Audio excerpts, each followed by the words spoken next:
All right, chiropractic, it's one of those weird professions, right? Some people love it, some people hate it.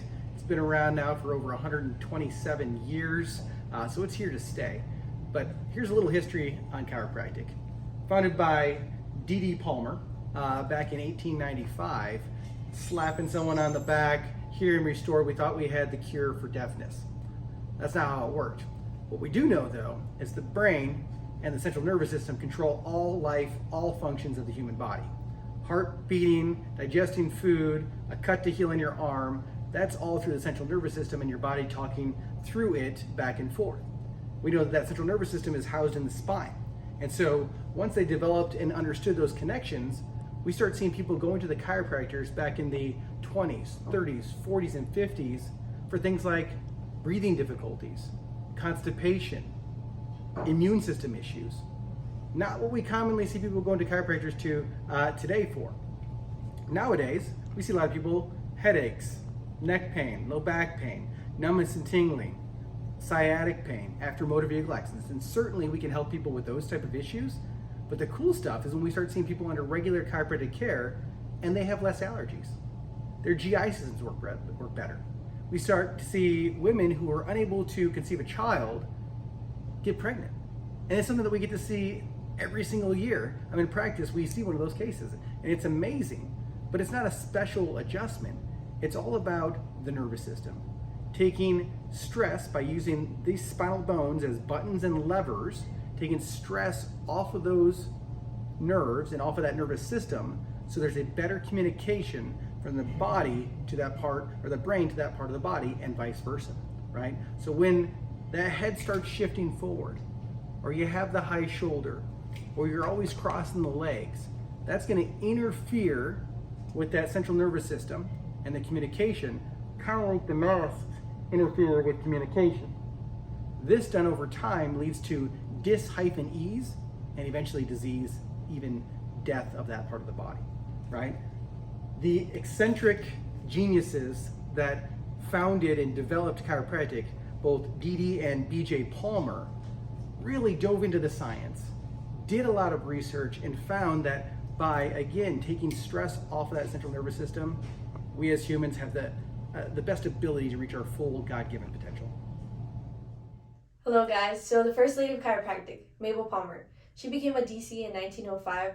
She also went back to school to teach at Palmer. So when she went back to school, she learned anatomy and dissection. And she taught that at a chiropractic school named Palmer College of Chiropractic. So she actually wrote the first anatomy book for chiropractic students, and she taught at Palmer for over 35 years. Sunday, before you go to bed, plan out your next week, whether it be groceries, whether it be meals, your workouts, things that are important to you. Put them in your schedule, how you want them done, and that way those things happen no matter what. So as life gets crazy and busy, and it does, those things are going to happen, and you know they're going to happen. You can count on them happening throughout the week. I'm Dr. Utash, Wellness Key Chiropractic. Plan out your week this Sunday. Many chiropractors have an enhanced sense of touch. Little known fact, that enhanced sense of touch came from years of training. I know when I was in school, studying, looking at the science, on Sundays at church, I would often, Priscilla, come on over here, I would often take one of my wife's hair, boop, take it out, place it in the Bible, and I would put as many pages as I could and try to trace the outline of that hair.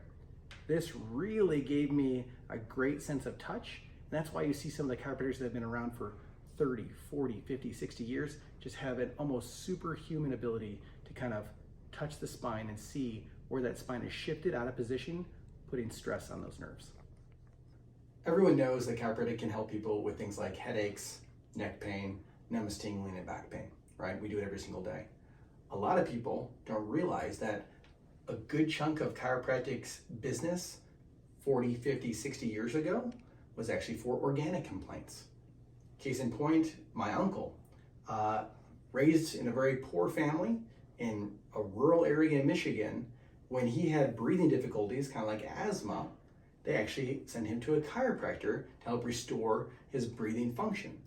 In fact, my first year in practice, we actually had everyone breathe into a spirometer, which measures airflow, right? And then we did that at the beginning as the initial exam and at progress evaluations, and we saw people's lung function, their ability to get in and out, their breath improved, enhanced, increased under regular chiropractic care.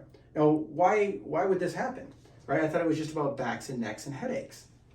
That brain controls every function of the body, down the spinal cord, out those nerves to organ cells and tissues. If the head starts going forward, we know we're not going to breathe as well, right? And so by opening up the chest, bringing the head back, taking stress off those nerves that go to the lung, we can restore normal lung function. This exercise this week is really focusing on that curve in the back of your neck. We've talked about this ad nauseum. You know, we sniff at computers, we're on our cell phones, almost everything that we do in our, American lifestyle is in front of us and bending forward.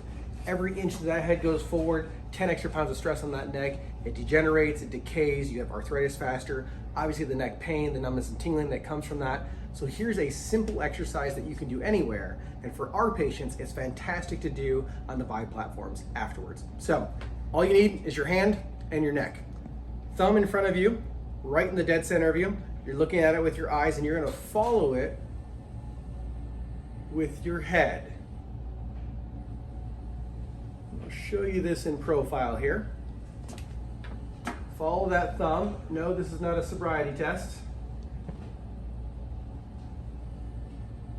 And so let me show you a couple tricks. So ideally, we want to do that with 10 reps on each side. However, a common thing, this is maybe where you'd like one of us or a friend, a spouse, a significant other there to kind of judge you and help correct you initially as you begin this exercise, is a lot of times, most common mistake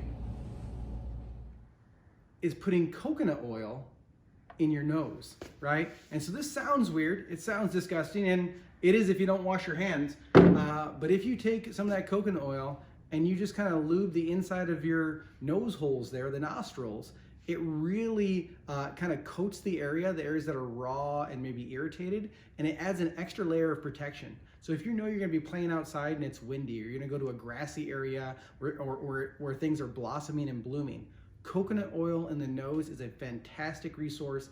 It's very inexpensive, very effective. I just encourage you to wash your hands afterwards. All right, it's here. This month's giveaway. I know you've been spending too much time at the computer, hunching over. I've been getting the complaints. This elevating standing desk can be yours. 4 opportunities to win. 1, check in on Facebook every time you get your adjustment. Number 2, do a Google review. 3, Yelp review. And 4, Facebook review. And as you can tell, this is even made for someone as tall as Dr. B. So I know it'll work for you. We appreciate the referrals.